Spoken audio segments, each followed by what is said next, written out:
अस्सलामुअलैकुम दोस्तों, मैं आप लोगों के पास हाजिर हुआ हूँ एक नई अमेजिंग वीडियो के साथ। सबसे पहले जिन लोगों ने मुझे लाइक और सब्सक्राइब नहीं किया उनसे रिक्वेस्ट है कि मुझे लाइक करें और सब्सक्राइब करके बेल का आइकन प्रेस करें।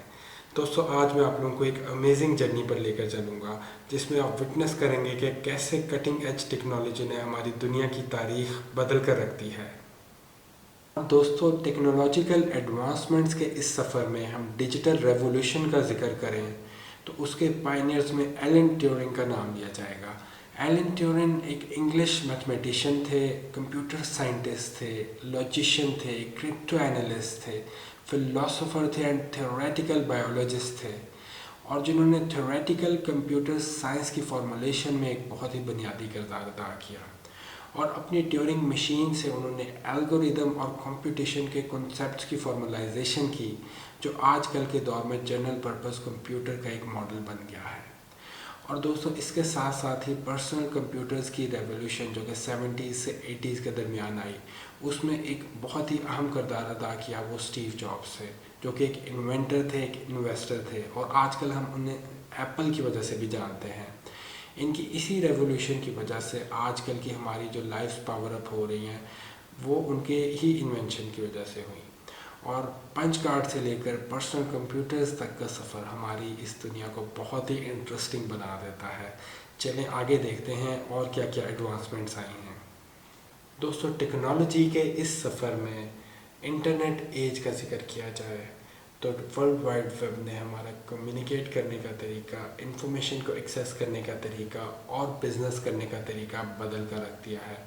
डायल अप कनेक्शन से लेकर ब्रॉडबैंड तक की डेवलपमेंट ने हमारे इंस्टेंट कम्युनिकेशन का एक नया दौर बर्पा कर दिया है।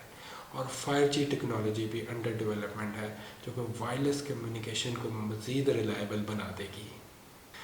दोस्तों, पुराने वक्तों में किसी दूर रहने वाले अजीज़ के साथ बात करना बिल्कुल नामुमकिन समझा जाता था,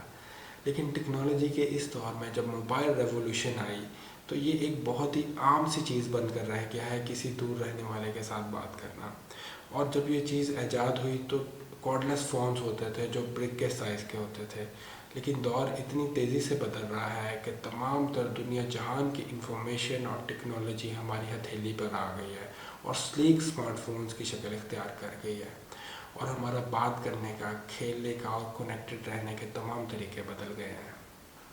और दोस्तों, टेक्नोलॉजिकल एडवांसमेंट्स के इस सफ़र में आर्टिफिशियल इंटेलिजेंस का जिक्र करना बहुत ज़रूरी है,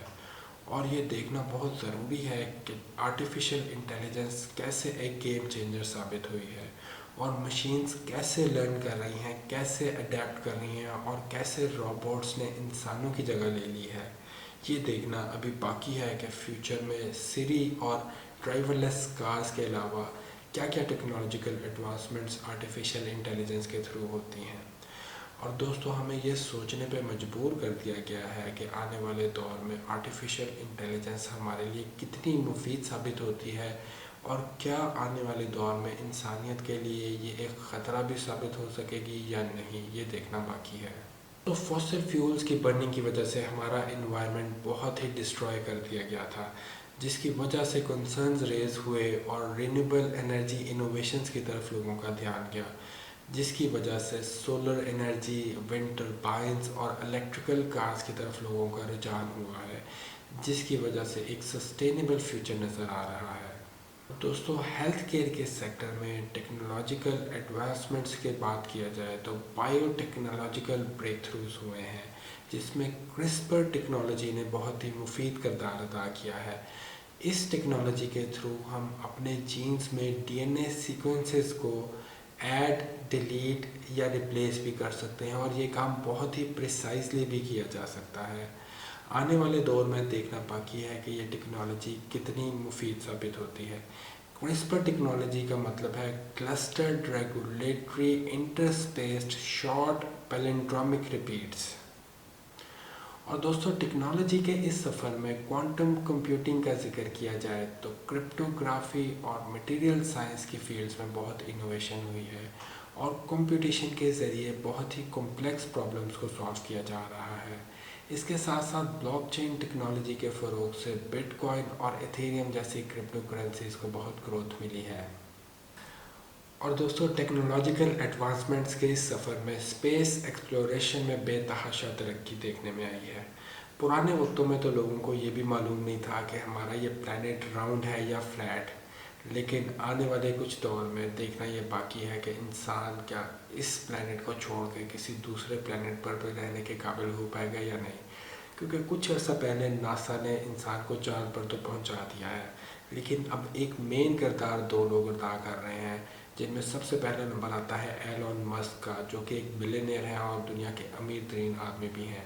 ان کا یہ ماننا ہے کہ انسان کو ملٹی پلانیٹری اسپیشی ہونا چاہیے، کیونکہ کسی بھی حادثے کی صورت میں یہ اسپیشی ڈسٹرائے ہو سکتی ہے، اور اس لیے انہوں نے اس دنیا پر، اس پلانٹ پر کوئی بھی ریزنیبل پراپرٹی پرچیز نہیں کی، اور ان کا یہ ماننا ہے کہ وہ مارس کو جا کر یہ بات کریں گے یا اپنے ساری دولت وہ مارس کو ایکسپلور کرنے میں، انہیبٹ کرنے میں خرچ کریں گے۔ ان کے ساتھ ساتھ ایک اور بلینئر جیف بیزوس، جن کی کمپنی کا نام بلو اوریجن ہے، وہ بھی شانہ بشانہ ہے، اور دیکھنا یہ باقی ہے کہ کون پہلے کامیاب ہو پاتا ہے مارس تک پہنچنے میں اور انسانوں کو آباد کرنے میں۔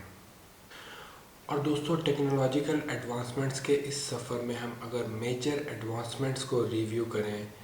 تو ایک اینڈلیس پاسبلٹیز کے تھریش ہولڈ پہ آ کے ہم کھڑے ہو جاتے ہیں، اور ہر پرانی انوینشن کے اوپر ایک نیا بریک تھرو ہو رہا ہے، اور یہ ایڈونچر کنٹینیو کرے گا۔ اسی طرح ہمارا یہ سفر اختتام پذیر ہوتا ہے، اور اپنا خیال رکھیے گا۔ اللہ حافظ۔